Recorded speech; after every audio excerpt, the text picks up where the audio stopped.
Hello and welcome to the Daily Meal for Monday the 4th of October 2021. Not a lot going on. It's international break. This is the first day of international break. I'm going to do a Loanwatch today, but before we get into that, I just wanted to show you this. Some good news from the weekend. Now, this is Sky Bet Championship Team of the Week. This is from Twitter. They put this up every Monday and sometimes Thursday for the midweek games. They do a team of the week based on whoscored.com ratings, which I bring you in the Stat Sunday videos every week. And as you can see, the team of the week for Sky Bet Championship: Jake Cooper and Murray Wallace. Fantastic, well done guys.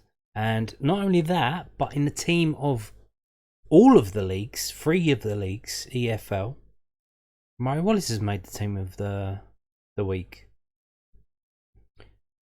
So there you go. He's good enough to be in top of all 3 leagues, which is good to see. Very good to see Murray Wallace stepping up and playing his part in the Millwall's victory. And why did that happen? Well, Murray Wallace has had a say on that. So there's been a couple of more comments about the past game. This is from londonloseonline.co.uk. Murray Wallace: Millwall's analysis work paid off in Barnsley win. So Murray Wallace reckoned that Millwall's analysis prior to their match against Barnsley paid off as they beat them 1-0 at Oakwell on Saturday. The 28-year-old scored an 89th minute winner for the Lions to head into the international break with back-to-back wins. Wallace told Millwall's club website, "I'm delighted. Last minute winner in front of our fans. Bosh, I'm over the moon. Going to the international break on the back of 2 wins, scoring a last minute winner. What more do you want? We looked strong. There were parts in the first half where both teams looked a little bit tired, but we came out on top in the first half. In the second half we came out again and looked good. We were on top, dominating, causing problems, so the win was a fair result. We did our analysis and we saw that their weaknesses are and what areas to exploit, and that was one of them, down the wings, balls in behind, down the sides, and it worked today. I ghosted in for the chance on the 5th minute. The keeper fumbled it and I was torn whether to dink it over him or pass it in. I probably should have scored. Unfortunately, that one didn't go in, but I'll take a last minute winner all day long. Brilliant for the fans today. It's not a close one, Barnsley away. It's raining. It's brilliant that they come out. We were causing them problems all day from set pieces, so it was nice to score from one. I personally just love playing every minute. That's what I'll keep trying to do, play every minute I can. A few of the lads said, are you going for a cool down and doing the London Marathon? But no, I'll just sit down and watch it, I think. It's important we have a bit of downtime. The schedule's been mad. Saturdays, Wednesdays, long travels. So it's important we get our recovery right and we'll be good to go again. So there's Murray Wallace getting interviewed after the game. And he's loving it. Absolutely loving it. So moving on now to... So we've won 2 games in a row. We're on a 7-game unbeaten streak. So guess what happens? People need to start talking about playoffs. Of course. So this is from news@den.co.uk. Apparently someone's asked Gary Rowett about playoffs. Millwall manager's response when asked if playoff push should be a bare minimum expectation. Gary Rowett reiterated that Millwall need to be ambitious this season, but the Lions boss is not getting carried away after a 7-game unbeaten run has lifted them into the top half of the table. And you can see that on the right there, 11th in the table there. Nice. The Lions made it consecutive 1-0 league wins and Murray Wallace scored an 89th minute winner at Barnsley on Saturday. Millwall have only lost twice this season, only the top 2. Bournemouth and West Brom have lost fewer. Interesting. With almost a quarter of the season gone, the Lions are 11th, 3 points off QPR in 6. Millwall have the joint 3rd best defence in the Championship though. Their 11 goals scored is the joint fewest in the top half. Rowett was asked after Saturday's win if a playoff challenge should be the bare minimum of expectations. He replied, "I wouldn't say the bare minimum. We are Millwall. We want to be as competitive as we can. We want to be proud of the team. We want to do as well as we can. Our aim is, of course, to be pushing for that top 10. If you're pushing for that top 10 like we have in the last 2 seasons, then you're likely to be challenging for the top 6. But I think with the teams in this division and the money they have spent, I think we would be a little bit arrogant to say we would expect to be in a top 6. We will have to work incredibly hard and do whatever we can to see if we can get up in those areas. There's a photograph of all the Millwall fans there. Apparently that's 511 people? That doesn't really look like 500 people there, does it? Maybe that's before the game, before everyone turned up. There's Sean Hutchison. We've got to be ambitious. We want to be ambitious. We are a football club that for a large part of the championship have done quite well, but then maybe dropped down and not done so well. We've always said that we want to be a team, a club that can sustain that top half of the table challenge, which as we know is a tough challenge with a lot of the teams in there. We need all of our players available. We need a little bit of good fortune with injuries, and we need to click a bit in that final third.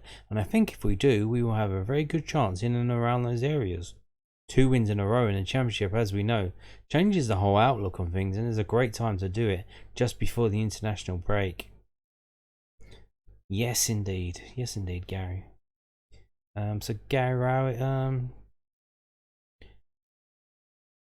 not really, just wants to be in the top 10, not really trying to push into the playoffs. So he's trying to quell your expectations. So just calm down with the playoff talk, yeah? Just relax. So now the other, maybe a week ago or so, I can't remember, maybe more, I told you about, there was a meeting today. It was due today, I told you. I showed you this letter. I'm going to read it again. I don't know if you've seen it. It's basically in a video that's called Millwall Drawing Up Plans to Move to Kent. Dear resident, it gives me great pleasure to write to you on behalf of Millwall Football Club following our acquisition of the land opposite your home along Falcombe Road. We have acquired this land to build a high-end training complex that will be a new training ground for our club. Open and thorough engagement with the local community is something that the club pride themselves on, and as such I would like to invite you to a meeting on Monday the 4th of October at Old School Hall, School Lane, West Kingsdown, TN 156JN. We feel it is imperative that our neighbours and residents are consulted prior to the planning application process commencing, and we hope next month's meeting is an early opportunity to share with you our plans for the site and opportunities for the community in the months and years ahead. I hope to see you on Monday the 4th of October. Yours sincerely, Steve Kavanagh, Chief Executive. So this was the letter that they put through the doors of the houses around the area that the land that Millwall bought. And the meeting was today. I'm trying to find out how it went. I couldn't get down there. Did anyone get down there? It doesn't say. It just says dear residents. It seems it's an open meeting. I don't think they have names and numbers of people who can and can't attend.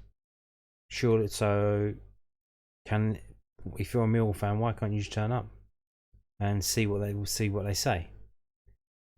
So they're trying to cut off the NIMBYs, the not in my backyards, before they put in a planning application.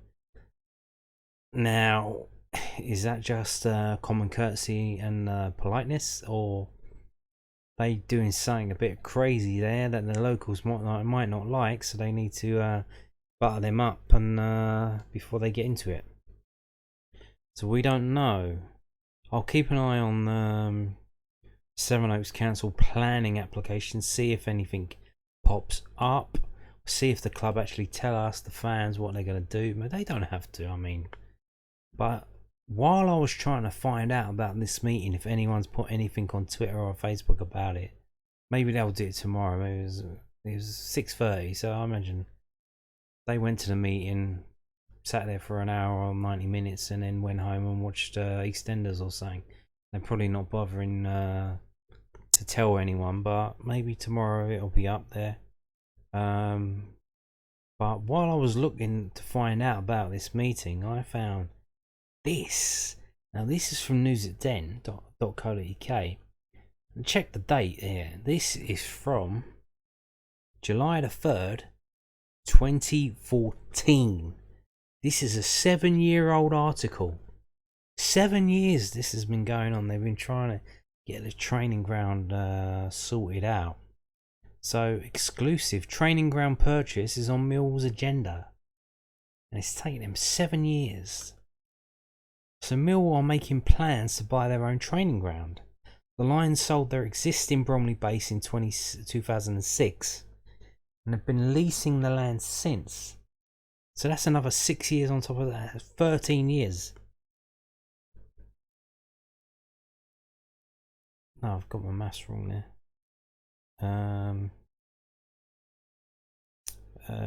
6, 7, another 7 years, isn't it? I don't know. It's too late to be doing quick math. The current landlord, St John's College, Oxford, bought the facility for 1.85 million when Peter de Savary was chairman, but the Den board are now exploring the possibility of buying back the Calmont Road site or building a new complex elsewhere. Chief Executive Andy Amler, remember him, told the Southwark News, in an ideal world we would own our own training ground rather than lease it. To move forward as a club, we need to be able to invest in our facilities, and it therefore makes sense to own the land. We want to put down roots somewhere, be that at Calmont Road or another site.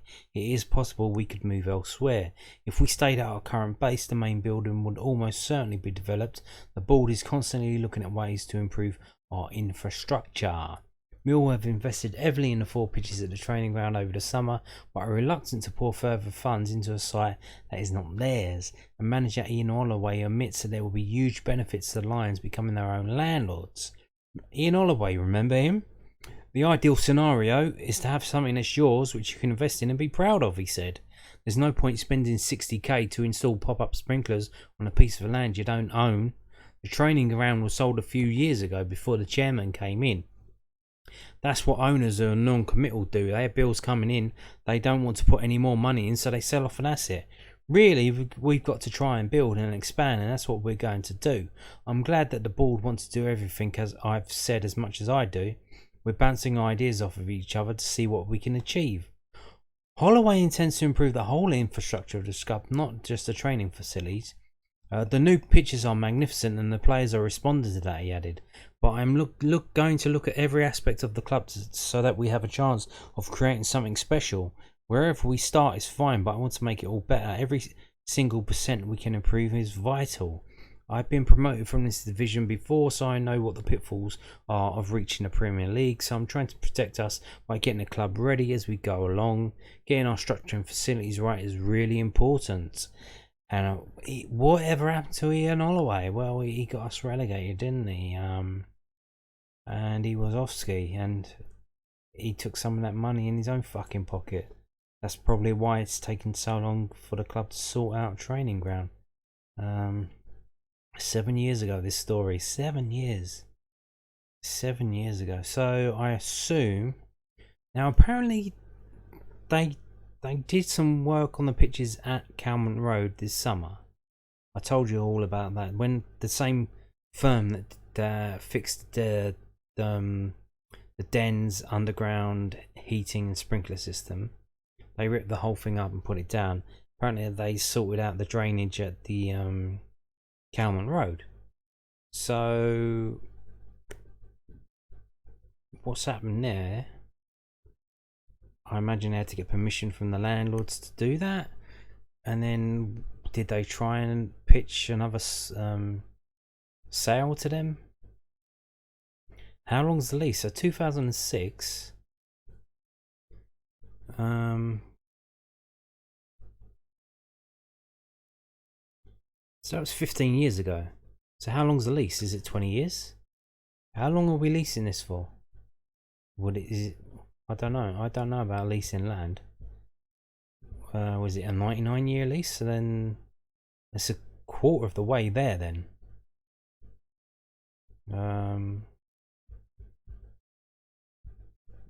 Well, not really. No, 15 is not a quarter. It's a 6. That's alright.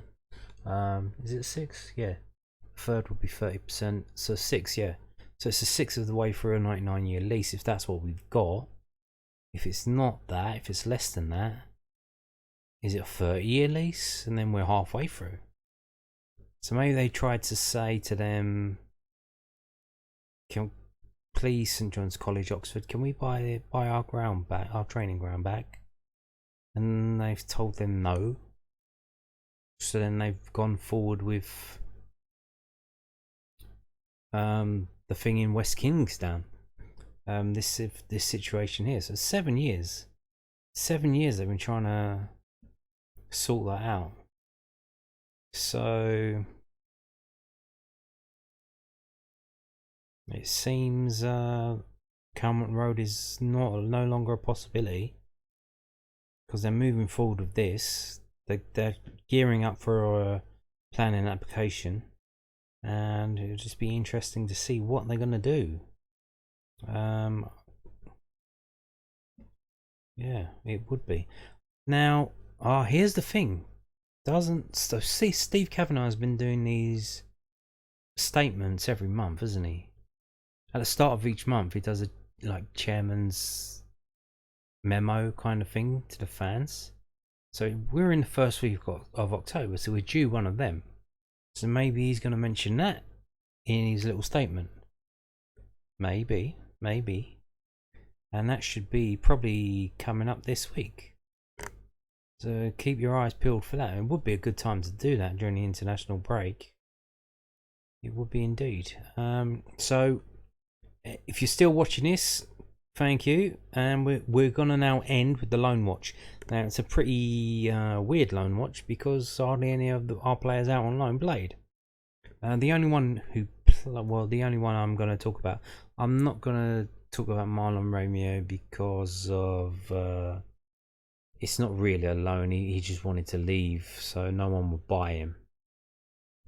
So he's effectively left the club, but he is technically on loan, but he's left the club.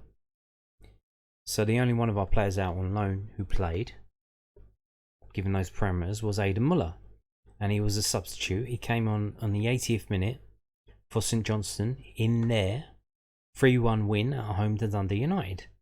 Now they were 3-0 up, and then Dundee United scored late on, and then I think Callum Davis thought, we've got to bring on another defender, because it's 3-1 now. And that's when Aidan Muller come on. You can see here, so 10 minutes on the pitch, he's not going to get a decent score. He got a better score than the geezer who came on 6 minutes before him. So that's something, no? So what have we got? He's got 6 touches. And let me reverse this in the other way. So he's had 6 touches, 1 aerial, 33.3 passing accuracy.